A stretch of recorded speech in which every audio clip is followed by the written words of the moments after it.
rapidement, avant de présenter l'amendement, je voudrais m'exprimer sur ce rapport qui, aujourd'hui, ce qui nous est présenté, il nous est proposé la modification du décret 2015-1967 du 18 décembre 2015, donc la PPE 2015, première PPE pour la Corse, première PPE qui a été votée. On ne peut saluer encore une fois que le travail qui a été fourni à l'époque. Et c'est grâce peut-être à cette PPE que nous en sommes là aujourd'hui. Donc moi je voudrais saluer, je n'étais pas présent dans l'hémicycle, mais je voudrais saluer le travail de mes prédécesseurs et vraiment leur dire que c'était quelque chose de révolutionnaire pour la Corse. Aujourd'hui nous essayons d'améliorer les choses, mais quand même, permettez-moi de rappeler que cette modification de décret nous a été proposée par l'État.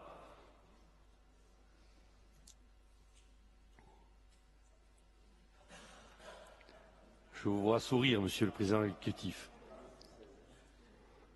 Peut-être voulez-vous apporter une contradiction.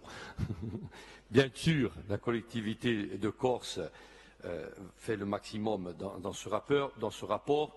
Aujourd'hui, ce qui nous est présenté, en fin de compte, c'est une modification de la puissance de la centrale du Ricanto, avec la disparition de celle du Vadj au fioul lourd, à 112 MW et non plus à 250, et une massification des énergies renouvelables, mais aussi, et je rejoins Fabienne Giovannini, aussi il faut le préciser, la massification des actions MDE, donc aussi pour les améliorations et l'économie énergétique des bâtiments, parce que ça aussi, ça a son importance.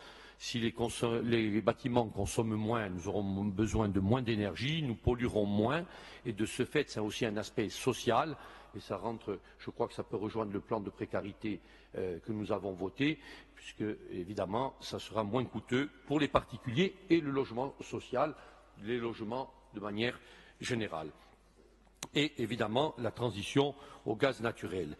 Moi, je mettrai de fortes réserves parce que je ne pense pas, et je le dis très sincèrement, et ce n'est pas un aspect négatif, mais purement objectif, je ne pense pas qu'en 2023, nous aurons une centrale du Ricanto à 112 MW alimentée au gaz naturel. Voilà. Et je suis prêt à prendre les paris aujourd'hui que nous aurons besoin, non pas de l'ultime, mais d'une nouvelle dérogation et une nouvelle prorogation. Mais je souhaite du fond du cœur qu'il en soit autrement. Alors autant avoir la franchise de le dire dans cet hémicycle, de le dire devant les Corses, que ce qui est écrit, c'est beau sur le papier, il y a la théorie, vous connaissez mon côté pragmatique, il y a toujours un décalage, voire un fossé certaines fois, et sur le côté pragmatique, je veux y revenir. Ce matin, lors de la présentation fort intéressante, exhaustive et complète, Monsieur le directeur de l'AUE, peut-être quelques précisions sans vouloir corriger votre présentation. La steppe de Saint-Paul, 17 MW, c'est une moyenne sur l'année, puisqu'il y a une période où elle fonctionne, elle ne fonctionne pas. Mais en période de fonction, c'est plus de 30 MW.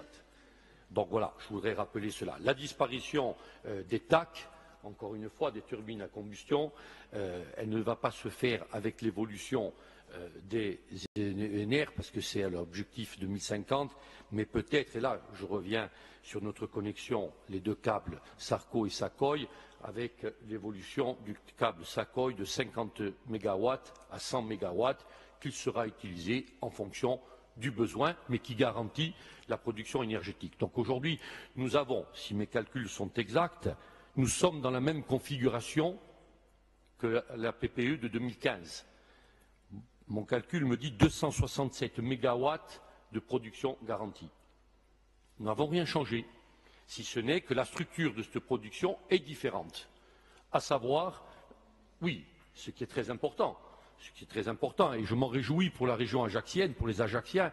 Et la région ajaxienne, vous avez nommé le Tarn, le Prunel, monsieur maître Jean-François Casalt, mais surtout la Gravonne, peut-être plus que les autres.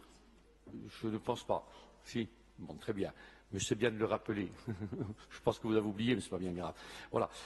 Donc, parce que le nuage et la pollution, c'est vraiment en premier lieu dans cette micro-région qu'il s'impose. Voilà encore un autre point. Sur le développement des ENR, évidemment, ce sont des objectifs, ils sont très ambitieux, il faut être ambitieux et être à la hauteur de nos ambitions. J'espère, et je m'entretenais ce matin avec le président de l'exécutif, que ce développement des ENR, au cours des 30 prochaines années, ne connaîtra pas trop de difficultés. Je crains que certaines fois nous ayons des oppositions aussi bien sur le photovoltaïque que sur l'hydroélectricité. À ce sujet, je voudrais quand même rappeler, ne laissons pas la proie pour l'ombre, souvent, c'est bien connu, on le dit, mais sur la grande hydroélectricité, je ne vois pas comment ça pourra se développer. C'est-à-dire, quelle création de grands barrages pour la Corse dans les 30 ans à venir. À savoir que pour la construction de barrages, le dernier du Ressanès il a fallu 30 ans. Donc là-dessus aussi, ne nous emballons pas trop, ne nous précipitons pas. Je pense que c'est plutôt ce que l'on appelle la PCH, la petite hydroélectricité, petite centrale hydroélectricité, qu'il faudra développer et sous certaines conditions. Parce que les complications environnementales, les obligations ne vont pas manquer. Voilà encore aussi quelques réserves que l'on souhaite émettre là-dessus. Quand les propositions, l'appel va être lancé sur les opérateurs auront des propositions techniques à avancer. Ce matin, elles ont été présentées, 3 possibilités. Je ne sais pas si d'un point de vue environnemental, encore une fois, et la pollution à la fois visuelle et sonore ne sera pas contestée. Voilà ce que je voulais dire concernant ce rapport, mais ce sont des observations objectives, mais réalistes, je le pense. Sur la présentation de mon amendement, il est très simple. Un amendement à ce décret, évidemment, qui n'est pas beaucoup plus compliqué qu'autre chose, était prévu dans la PPE 2015 au vu de la puissance du VAD actuel et du RICANT, une production de 150 MW, il fallait modifier évidemment la distribution d'énergie par les câbles très haute tension.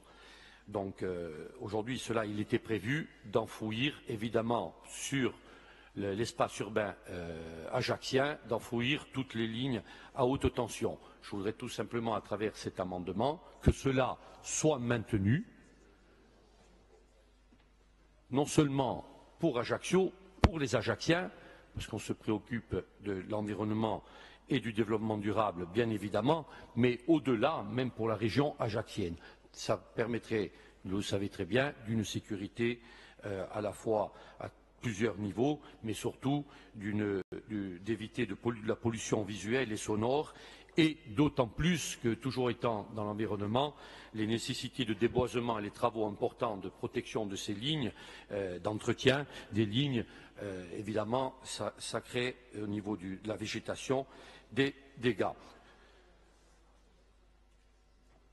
Donc, je voulais tout simplement présenter cet amendement qui se résume en quelques mots, qui entérine tout simplement ce qui est prévu, l'enfouissement des réseaux haute tension au sein de la commune d'Ajaccio, tel qu'elle était prévue dans la version initiale de la programmation pluriannuelle de l'énergie de Corse, et ce, malgré la modification du décret et le redimensionnement à la baisse de la centrale du RICANT qui sera alimentée, nous l'espérons, au gaz naturel. Je vous remercie.